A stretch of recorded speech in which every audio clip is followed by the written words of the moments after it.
again. I'm Gwen Lawrence, and thanks for joining me at poweryogaforsports.com. Today we're going to talk about frozen shoulder. And like I said before, I'm not going to get into big detail about what frozen shoulder is, how you get it, what the symptoms are. You can go to poweryogaforsports.com and bring up my article and read all about it. What I'm going to do is just clarify how to do the poses to help alleviate the symptoms or prevent you from even getting it that are listed in that article.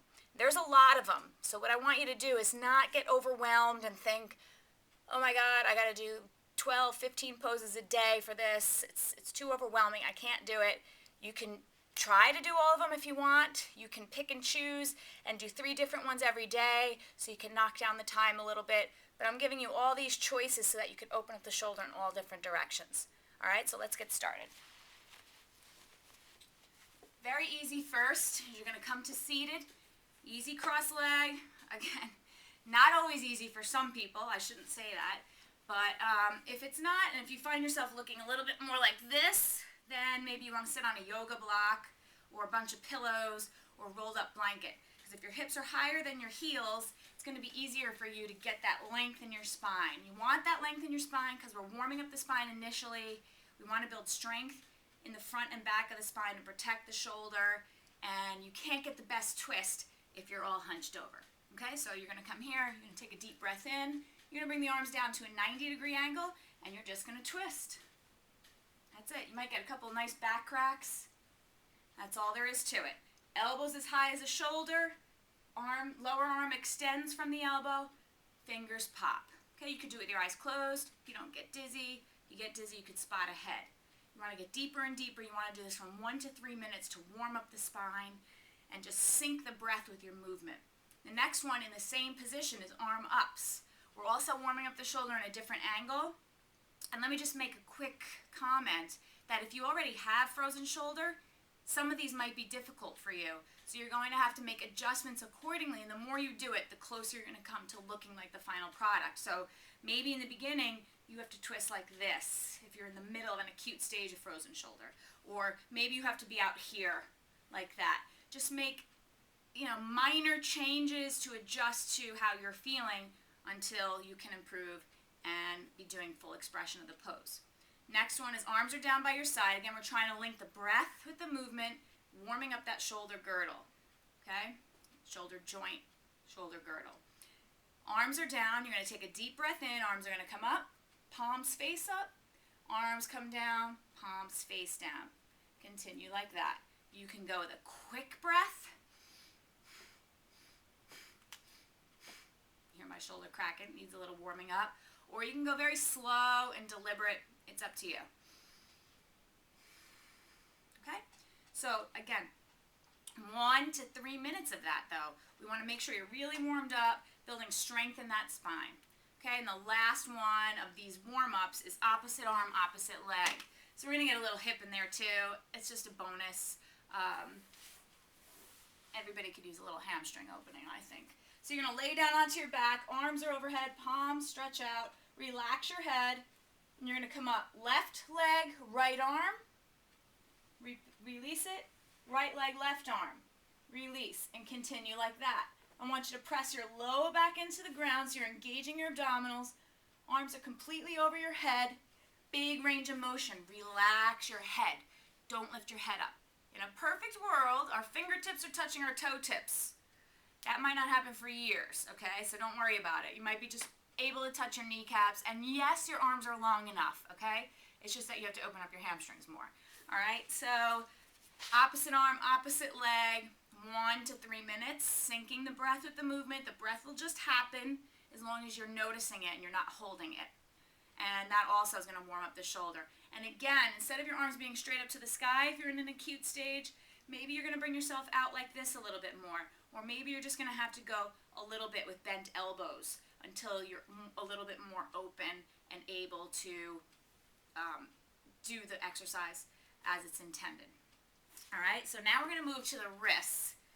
It seems weird. Why do I have to open up the wrists if my shoulder's frozen? But what happens is if you have limited mobility in your shoulder, it's going to affect everything from there on down because you're going to be using everything quite differently if you don't have a big range of motion here. It might even make your wrists really tight, your elbows really tight, and subsequently even your hips will start changing. Believe it or not, you are a whole being and not just one joint at a time.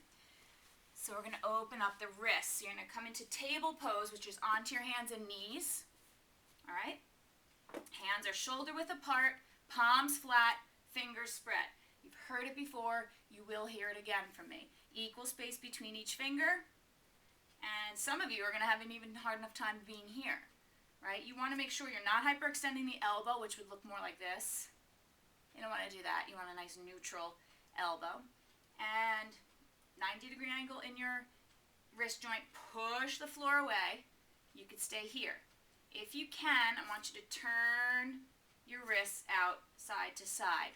So your wrist is still a 90-degree angle. It's still directly under your shoulder. You just twisted it a little bit, okay? And this alone might be enough of a stretch for you. If it's not, you're going to gently lean to the right until you feel it, pushing the floor away, extending, not sinking in, collapsing. You want to really elongate. You want to work your whole body all the time. And then shifting to the other side. You can do it 2 or 3 times on each side, maybe 5 or 6 breaths. Okay, and that's the first one. You'll come out of it. You maybe twist your wrists out a little bit, shake them out. If you have tight wrists, you're going to feel this one. Onto your hands and knees. Fingers turn all the way around now, so your fingertips touch your kneecaps. Again, palms flat, fingers spread.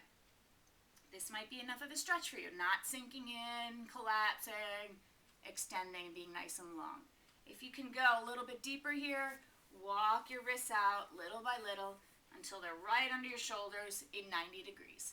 Push the floor away, hold it there, a few breaths.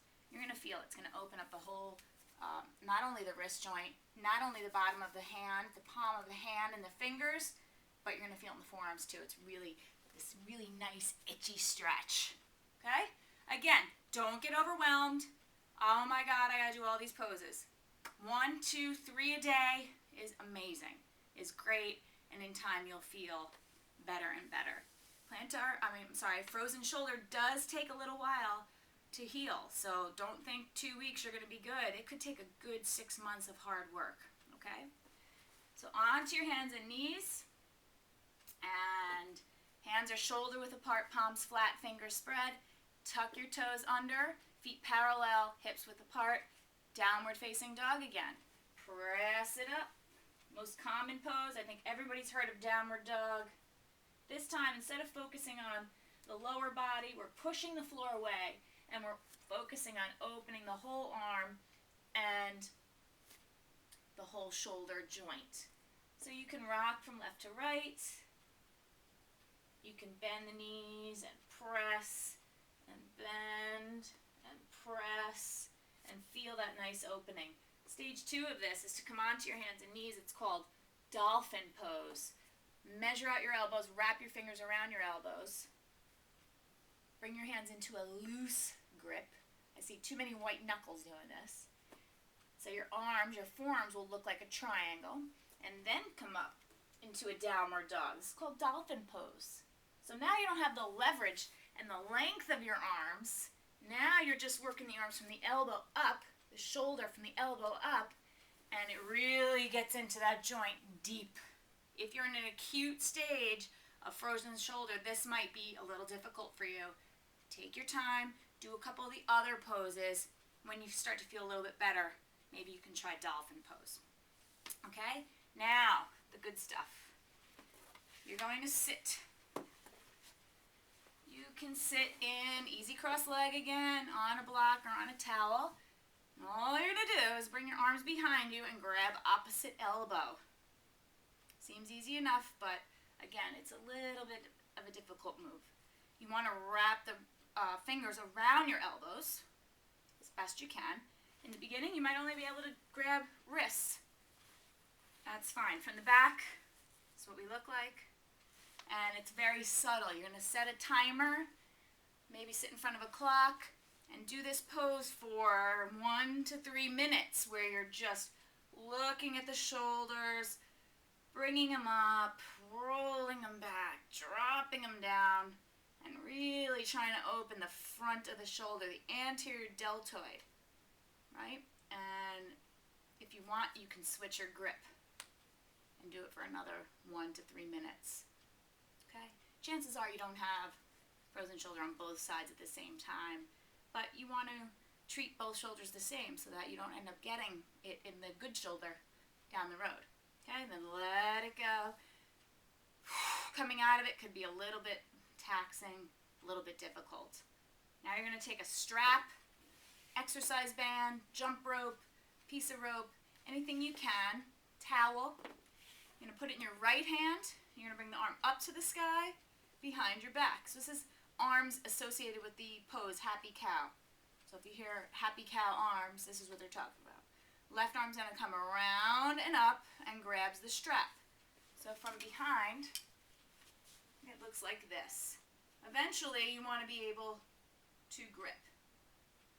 Okay? I have people in my classes that have amazingly open shoulders and can clasp like that behind their back. It just blows my mind. But what you want to do is stay there, breathe into the stretch, give yourself time to open up into the stretch. The biggest mistake is people do quick little holds for 30 seconds. And I don't know why. I'm doing my stretches every day and nothing ever gets better. It's not going to get better if you just do 1, 2, 3, 1, 2, 3. You need to hold it. You need to breathe into it. You need to exhaust the muscles so that they eventually just let go. Long, deep holds work the best. They do take a lot of mental toughness, a lot of commitment, but you're going to see much quicker improvement if you do give yourself time to hold them. All right, so that one you're going to hold 1 to 3 minutes too. Then you're going to do the other side. It opens up the front of the shoulder. It's pretty deep. It's pretty intense. Do the best you can. These are a little bit weird to explain, a little bit hard to explain. You probably won't see these in many yoga books, so they don't have a specific name. But I'm going to do the best I can to explain it to you. On your back, knees bent, feet flat. Okay? Now, you're going to roll to the right a little bit, and you're going to take your left arm, bend it, and put your left palm under your back, palm face down. Okay? Then you roll back onto your back. Okay? Now, what you want is your wrist just under your back. You don't want your wrist to stick out from under your back, because then all the stretch is going to come out in the wrist. You're not going to feel anything here. So you want your wrist under your back, but not all the way across. Okay? It's very subtle. They almost look like a shape of a 4. And then you might feel enough here, especially if you're really in a bad way. Right in the front of the shoulder, pretty intense. This is great for my tennis players as well. If you feel enough, just hang out here for your 1 to 3 minutes. If you want to go further, drop your left leg towards your left arm. If you want to go further, drop the right leg towards the left arm. Okay? You'll start to feel it all in here. If you want to go further, arm comes up and you start rolling onto that left side, and I guarantee you, you're going to feel something. Okay? You want to keep remembering that hand underneath you is flat and extended. Come out of it nice and slow. Let the arm out. Give it some rebound time, and try the other side. Next one we're going to do is face down. Okay, so the key part of this pose is making sure when you bring your arm out, it's not out of your shoulder joint, that your hand is directly in line with your eyes. So your hand is up a little further than you think it would be. It's not up here. It's not down here. It's right in line with your eyes. Okay? Then you're going to turn your head the other way. I'm explaining it to you, so I'm not turning my head till the very end. Your left hand's going to be under your left shoulder, palm flat. Bend your left leg. Push into that hand and start to roll onto your side. Try to plant that foot. Okay? And then hold it there. All right? Ultimately, you want to roll over, try to get both knees bent, both feet flat, and your butt flat to the floor. I'll show you a little bit. So you're here, here, here.